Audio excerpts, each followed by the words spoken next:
So, ayan mga kapitbahay, no, welcome back na naman dito sa channel natin. Okay, so for today's video mga kapitbahay, meron tayong topic na pag-uusapan. Ito na-experience namin to kanina kasi meron akong isang subscriber na nagpa-support sa akin.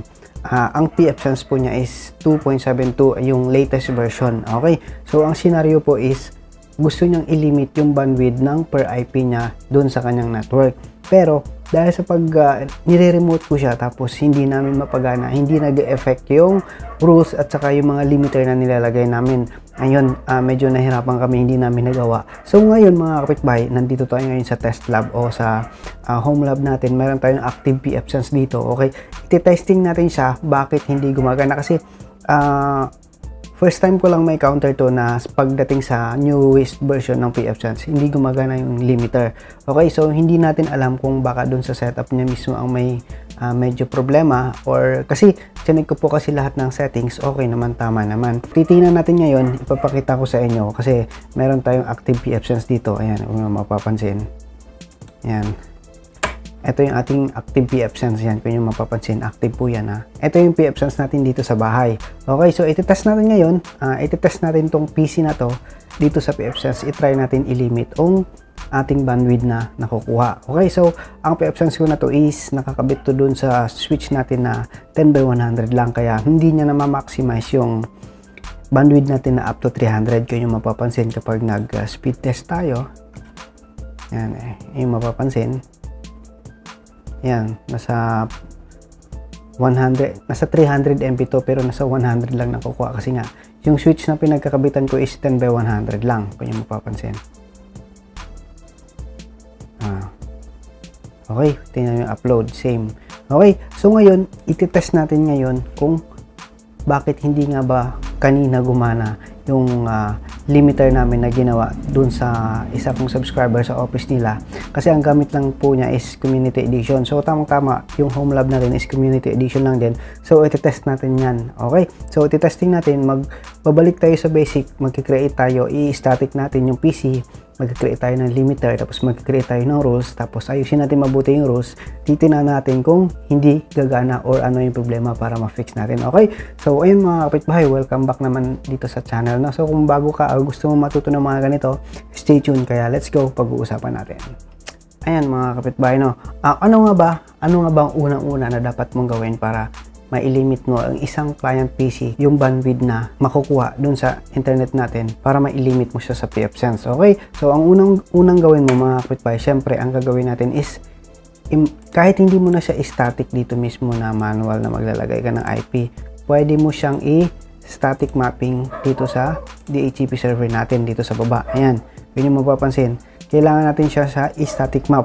Okay, ang gagawin natin is lalagyan natin siya ng IP na labas dito sa pool natin kasi hindi yung tatanggapin kapag nasa loob ng pool ng DHCP natin. So ang gagawin natin is maglalagay tayo ng 99. So kung yung mapapansin, cmd ipconfig, so ang nakukuha niya is 100. So yung first IP na nakukuha niya, so dapat nasa labas siya ng pool para may add mo siya dito sa DHCP static mapping. Okay, so ano nga ba ang purpose, bakit kailangan natin static mapping?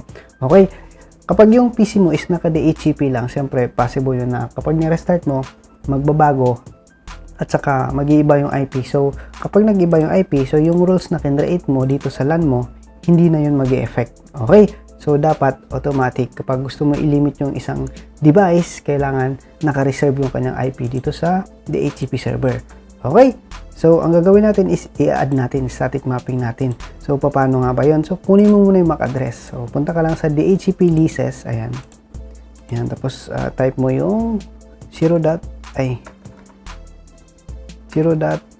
Lagyan natin is 100. Ayan, so ito yun, 50.100. So kunin mo lang yung MAC address na yan. Tapos punta ka dito sa DHCP server. Tapos add mo na ito sa baba, static mapping. Fix mo lang dyan yung MAC address, tapos lagay mo lang my PC, tapos lagay mo yung IP address na 172.16.50.99. yan, out of DHCP pool yan, so dapat ganyan para tanggapin niya. Okay, dito wala ka nang kailangan ilagay dyan, description na lang, pwede yan, my PC din. tapos lagyan natin ng DNS na 8.8.4.4. Okay, after nyan, okay na po yan. So wala ka nang gagalawin dyan. So static mapping mo lang siya. Okay, pag in-static mapping mo yan, tapos punta ka lang dito sa wait lang, gagawin natin is IP config /release. Okay, so magre-renew tayo. Renew. Tingnan natin kung makukuha na niya yung IP na ni-reserve natin. Medyo matagal. Let's go. Ayan. Okay, so ayan, kung yung mapapansin, 99 na. Okay, so ayan, 99 na yung nakukuha niya. Ang susunod natin gagawin is gagawa tayo ng limiter. Okay, so gagawa tayo ng limiter. Ayan, so new limiter. So unahin natin is download. So enable mo lang yan. Download. Okay, so ilalagay natin is kunyari 3 MB lang. Ayan, 3 MB. Pwede ka mag-select. Pag kilobit, lagay mo 3,000. Pag MB, so 3 MB. Okay, so wala ka nang babaguhin dyan. So lalagyan mo lang ng pangalan na ganyan. Okay, tapos description, in. Ayan, in. Okay, so ibig sabihin download. Okay, so save mo lang.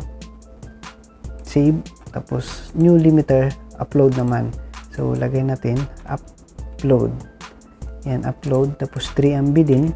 So ito mga kapitbahay, inuulit ko to kasi mayroon tayong isang ginawa kanina, bakit hindi ko alam kung bakit hindi gumagana. So tama naman yung settings, baka may konting pagkakamali lang kasi kanina medyo busy ako kaya hindi siya masyadong nasusupport. Kaya ito, ginawa ko siya na video para mapailawanag ko mabuti kung paano nga ba ang tamang paggawa or paglimit. Okay, alright, so ayan, so ang before kasi na vlog natin is sa lumang version na yun. So ito bago to, kaya sana masundan nyo. Okay, so 3 MB, tapos description out. Lagyan natin dito out. So ibig sabihin upload dyan. So wala ka na babaguhin, save mo, tapos okay. So make sure na naka-enable. Ayan, naka-enable na. Okay, so after mo mag-create ng rule, yan, pwede na yan.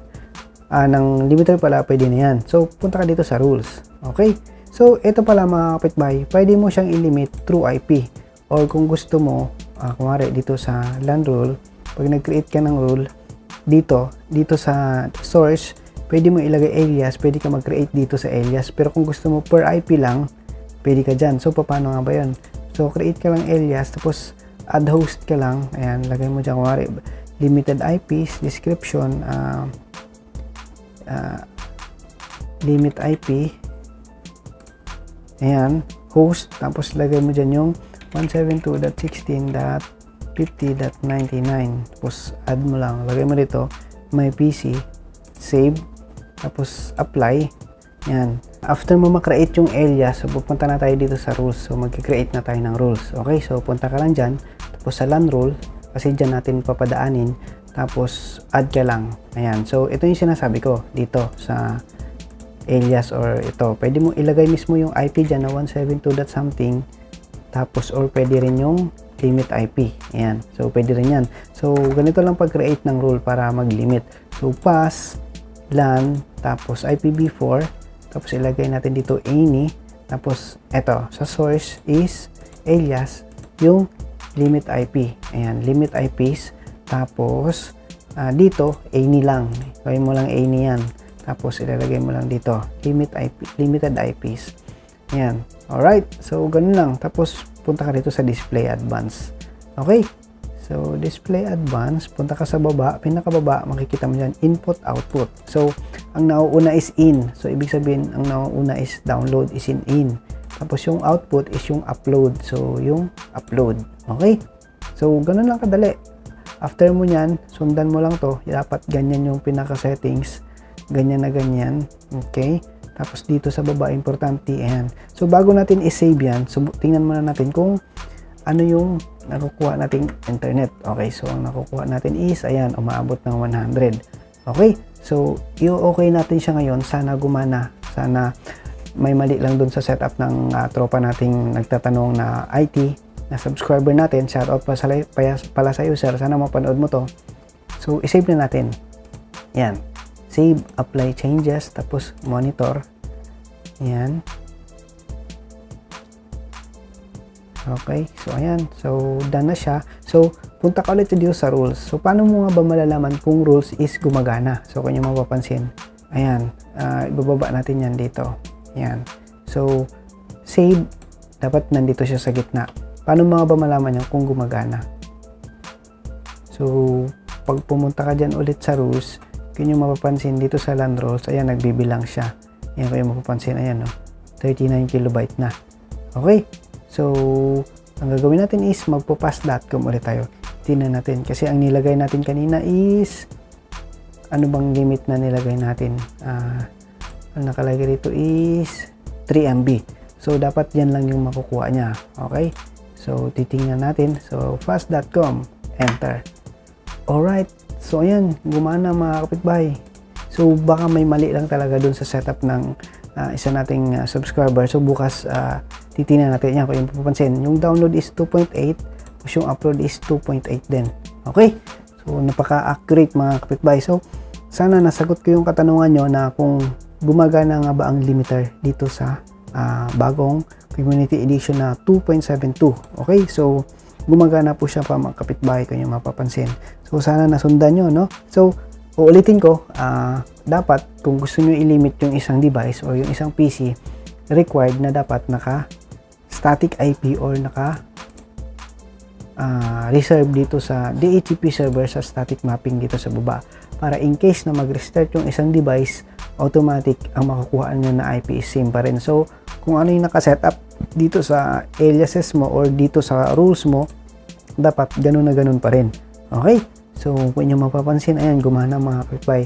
Sobrang accurate. So, dapat naka-static, tapos dapat naka-create ka ng limiter dito sa shaper limiter, tapos automatic punta ka sa rules, tapos LAN rules, dapat ganito ang settings mo. Okay? Okay? Ayan. Kung nyo mapapansin, no, 30 na. 30 MB, 12 MB. Ibig sabihin, gumagana yung rules.